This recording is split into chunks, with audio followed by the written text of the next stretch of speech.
कौन कहता है आसमां में सुराख नहीं होता, एक पत्थर तो तबीयत से उछालो हारो। ये हमारे आगरा के डीआरडीओ ने करके दिखाया है। आज पूरी दुनिया हम पर गर्व कर रही है। हम चंद्रयान पर पहुंच रहे हैं, हम गगनयान भी आसमान की ऊंचाइयों पर छू रहे हैं। हमारे साथ हैं डीआरडीओ के प्रदीप पाल जी। उनसे सीधे पूछेंगे आखिर आगरा और भारत गगनयान और चंद्रयान जैसे इतने सफलतम अभियानों को किस तरीके से पहुंच रहा है, और 2 दिन पूर्व ही एक नया इतिहास रचा है। सर, काफी मेहनत करनी पड़ रही है। भारत सरकार, प्रधानमंत्री खुद हर चीज पर निगरानी कर रहे हैं। किस तरीके से ये किया है? अब वैज्ञानिकों का तो काम ही है कि वो मेहनत करें, और आपका और देश का सहयोग उसमें रहता है।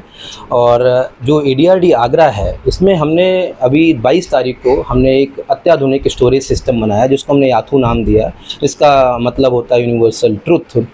तो इसमें हम चूँकि गगनयान परियोजना पे काम कर रहे हैं, तो गगनयान परियोजना में हमें हर तरीके का ध्यान रखना पड़ रहा है, क्योंकि इसमें ह्यूमन रेटिंग इन्वॉल्व है।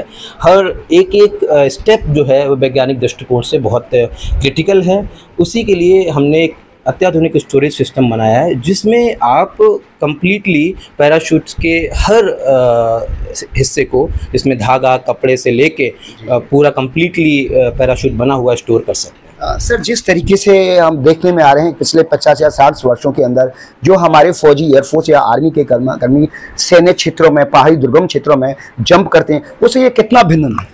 ये 2 तरीके की रिक्वायरमेंट हैं। एक हमारा स्पेस पैराशूट का रिक्वायरमेंट है जिसके लिए हम स्पेस पैराशूट्स बना रहे हैं, वो डिफरेंट रिक्वायरमेंट्स हैं। और एक हमारी रिक्वायरमेंट्स है जिसमें हमारे फौजी भाई और हमारे पैराट्रूपर्स जो है वो जंप करते हैं, इनके लिए डिफरेंट रिक्वायरमेंट्स है। तो पैराशूट ट्रूपर जो जंप करते हैं उनके लिए हमने एक उन्नत पैराशूट बनाया जिसका हमने नाम दिया है मिलिट्री कॉम्बैट पैराशूट सिस्टम। ये एक उन्नत पैराशूट सिस्टम जिसमें पैरा कंप्यूटर है, जिसके माध्यम से हमारे फौजी भाई और हमारे पैराट्रूपर्स जो हैं वो 30,000 फीट की ऊंचाई से जंप कर सकते हैं, और जहाँ पे भी निर्धारित टारगेट है वहाँ पे वो लैंड कर सकते हैं। उसके साथ साथ वो 200 किलो तक का कंप्लीट पेलोड कैपेसिटी है इसकी। सर, जिस तरीके से हम लोग आत्मनिर्भर की बात करते हैं, भारत प्रधानमंत्री लगातार कहते हैं कि भारत आत्मनिर्भर तो बन ही रहा है, दुनिया को एक्सपोर्ट भी कर रहा है। क्या उम्मीद कर सकते हैं जो डीआरडीओ एआरडी मिलकर ये काम कर रहे हैं वो निर्यात भी कर सकें?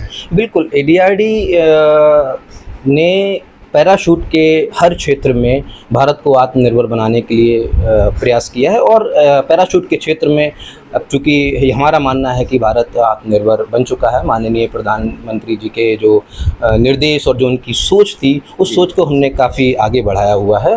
तो पैराशूट के क्षेत्र में हम आत्मनिर्भर हैं और हम नई नई तकनीकों का और आविष्कार करते जा रहे हैं। सर, जिस तरीके से एमसीपीएस और यात्री क्लोजिक स्टोरेज सिस्टम जो है, इस पर हम कितना भरोसा कर सकते हैं और कितना मजबूत है, और कितना स्टोरेज, कब तक स्टोरेज कर सकते हैं? देखिए, अगर हम ये 2 सिस्टम हैं, एक तो हमने स्टोरेज है और एक तो पैराशूट सिस्टम है। एमसीपीएस की बात करें, ये रिलायबिलिटी की हम जो बात करते हैं, तो इसमें हमने 200 लाइव जंप की है। मतलब हमारे जो टेस्ट जंपर्स हैं उन्होंने इसमें 200 से अधिक बार जंप किया है। और ये भारत की जो डीआरडीओ की लैब है सेमीलैक, उससे कम्प्लीटली सर्टिफाइड सिस्टम है।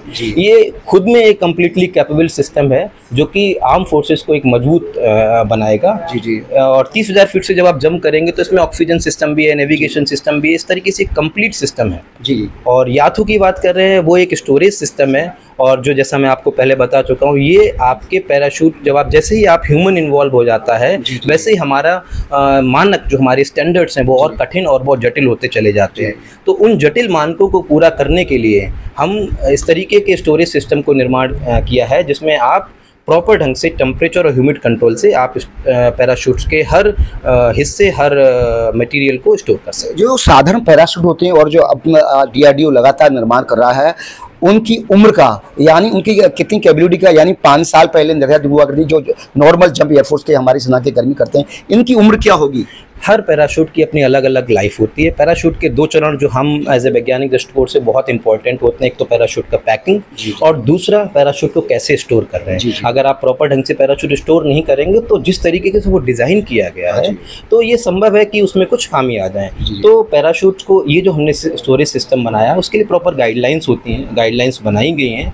आप इस स्टोरेज से आप पैराशूट की लाइफ को 10 साल तक इंक्रीज कर सकते हैं। 10 साल तक हम लोग इसको स्टोरेज कर सकते हैं, ये कहना है प्रदीप पाल जी का, जो DRDO अधिकारी हैं। अब देखना होगा जिस तरीके से भारत रक्षा के क्षेत्र में दुनिया को आईना दिखाने का काम कर रहा है। प्रधानमंत्री लगातार रक्षा क्षेत्र को लेकर विश्व में डंके की चोट पर कहते हैं कि भारत दुनिया में किसी से भी कम नहीं है। अब देखना होगा आने वाले समय में और कितने आविष्कार इस तरीके के DRDO किए जाते हैं। प्रदीप रावत, उत्तर प्रदेश टाइम्स, आगरा।